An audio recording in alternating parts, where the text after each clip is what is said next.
Halloween Kills is about Laurie Strode. Her daughter and her granddaughter end up in the hospital because of the events of the previous movie. While you got Michael Myers over here continuing his bloody spree, trying to get himself home. Hey everybody, how you doing out there? So I am on the middle chapter of this last trilogy before we get to the ranking video on Halloween. Now, I've already gone through so many different speeches about what I've seen at the theaters, what I ended up buying on DVD or Blu-ray. I'm just going to jump right into the likes. And the first like I want to talk about is the beginning credits. The theme song, once again, I really liked it, but it felt like it was more in Act 3 that I really did enjoy. Like they kind of tweaked it and kind of gave you a little surprise to me, like almost like disco music. So I did kind of like disco Halloween theme song. I thought that really actually worked. And then when it came to the pumpkin, it wasn't just one. There was probably about a dozen pumpkins, and what they do I thought was very unique with that. Slightly better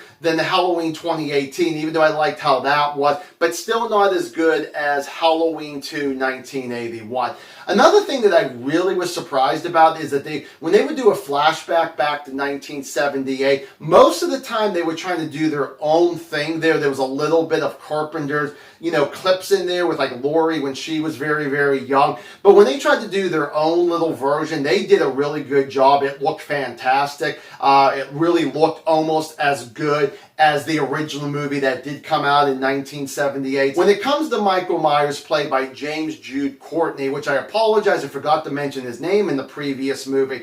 He does such a great job. In this movie, he is really pissed off, and I can't blame him because he kind of failed in the previous movie, so now he's like, this is what I need to try to do. And my God, I mean, when it comes to some of the stuff he has to do in this movie here, I thought was fantastic. One of my all-time favorite, I would probably say not just one, but several kills in this is in one scene where he takes on firefighters, maybe about 6 or 7 of them, and I'm like, holy shit, this is where you can definitely tell that he's upset. And he does get a little worse later on there too, but that's definitely one of my favorite kills and certain weapons that he actually ends up using. Talking about how gory this was, I said that the previous movie was very gory. This is definitely up there. This might even be up there as gory as the 2 Rob Zombie movies. Kills are really cool. They're very unique. And when it comes to the mask, now this is kind of giving a little bit away of what happened in the previous movie here. So a little bit of a spoiler, Michael Myers' mask is actually burnt. So I kind of like how they did the burnt makeup on the mask. I thought that actually looked unique and something different because we've never seen Michael Myers ever kind of go through particular how that he actually did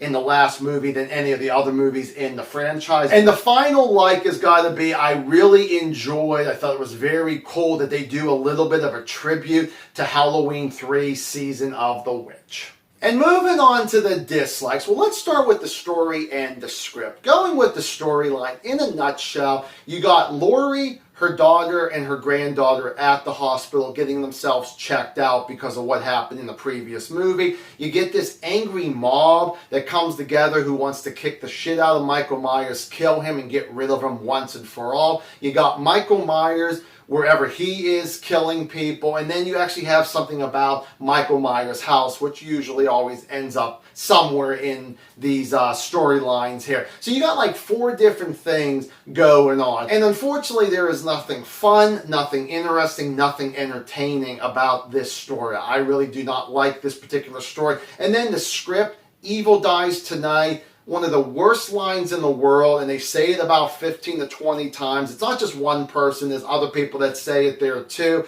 and it just gets very annoying. But the entire script, the entire dialogue from everybody, there needed to be a lot of polishing in this script because there needed to be a lot of changes, make this so much better than what we actually got out of it here. And then talk about the characters overall. They're still stupid in 2021. I get it's a horror movie and people will make mistakes, but you know what? Even like your main characters are thinking, why the hell did you do what you did? Other than the script told you to do it, the director told you to kind of go that way there too. But I'm thinking it makes sense from the 70s, 80s, 90s, maybe even the early 2000s to be stupid. But now you think people should be a lot more smarter, be a lot more wiser to what's going on, and they do not. But going with some of the characters here, I've got to go with Laurie Strode, played by Jamie Lee Curtis. Once again, why is she even in this movie? Just like she should have not even been in the other movie, even though it makes sense why she came back into that one, but there's still a lot of problems I have with that movie there.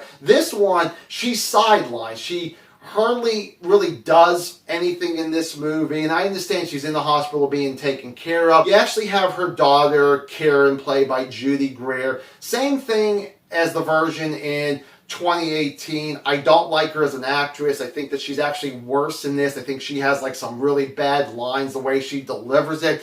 She always like kind of bores me to death, you know, pretty much puts me to sleep because I don't believe anything that's actually coming out of her mouth. It just feels like that the director needed to, again, give her some better direction, just like in the previous movie. You got Allison, the granddaughter, who actually decides to join the mob with her boyfriend Cameron and his father, and she hardly doesn't have much to do. She was great in the previous movie, and in this one, she was actually pretty bad. She was pretty dull. She was pretty boring in this here. Same thing with her boyfriend Cameron, I forgot to mention in the last movie. I just don't care for this guy. He's actually pretty dull, and there's really nothing to latch onto when it comes to him. Same thing with his dad, Lonnie, who's supposed to be the kid from the 1978 version. But you actually have Tommy Doyle back in this, and he's played by Anthony Michael Hall, who used to be a great actor for me. I think a great kid actor and a great teenager, where he was in stuff like Weird Science, The Breakfast Club, and other stuff that I can't think of at the moment. And unfortunately, he doesn't have the acting chops. He doesn't have the charm that he used to do. I get that he's supposed to be playing Tommy, and adult Tommy, and the tragedies that what happened in John Carpenter movie, but I just don't really believe him that much as an actor. Then they bring back Lindsay Wallace. She's an adult now from, again, the John Carpenter movie, just to show her. They actually have the nurse that was with Dr. Loomis in the first movie, small part in part 2, and she was at the beginning of Halloween H2O. She doesn't have much to do along with Lindsay. They bring Sheriff Brackett in, much older. I liked him in the first movie, didn't care that much in Halloween 2 for him because he hardly was actually in it. And unfortunately, again, they just show him just a little cameo. You got Will Patton, who plays Frank Hawkins. He actually ends up at the hospital with Laurie, and even their conversations are pretty boring. I mean, again, I'm not really latched on to him that much. And you also have Little John and Big John. Now, actually, will say that they actually had some cool things about their scenes that I really did like. I also liked where Little John was actually the tall guy and Big John was actually the shorter guy there. And the taller guy who plays Little John, I recognize him from Mad TV, and he was also in Leprechaun 2. And he actually, in my opinion, spoiler if you've never seen Leprechaun 2, he had one of the coolest deaths in that movie there. If there were other deaths as cool as his, I probably would have enjoyed Leprechaun 2 a little bit more. They hardly, again, don't have a whole lot to do, but they actually do bring some humor into their part of the movie there. But the big thing is that they're not that memorable. When we first see them, they're really cool, and then they actually disappear for about 30-35 minutes, and then when they show them again, I'm like, oh, I completely forgot they were actually in this movie until they bring them up again. Because like I said, there's like 4 different stories going on, so it's like somebody's going to have the short end of the stick, and unfortunately I feel like the ones that I could kind of enjoy, they're not in it that much. There is a scene in the hospital where it's on lockdown because everybody thinks Michael Myers is actually in the hospital. And they end up, again, the big crowd, everybody there, doctors, nurses, Sheriff Brackett, Tommy, everybody who is in this hospital becomes an angry mob member.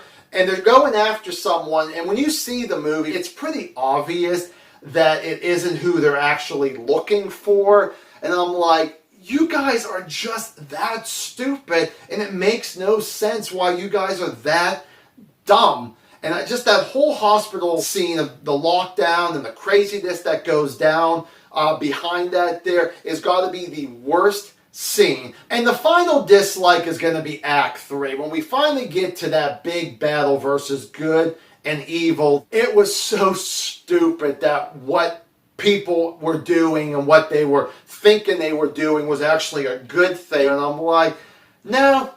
I mean, there was no way in hell that you were going to end your movie the way that you were going to end it, thinking that, oh, it's all going to be a happy ending, and no way in hell it ever ended up going that way. There was maybe like one cold death that actually happened. I won't say who it actually was there. But other than that, the rest of Act 3 I just thought was stupid, such a waste. I mean, again, the whole script was just garbage in my opinion here. Halloween Kills, I'm going to go 1 out of 4 stars. Have you seen this movie? Do you like it? Do you not like it? Give me a comment down below. We shall discuss it. Thank you guys so much for watching another movie review, and I will see you guys in the next one.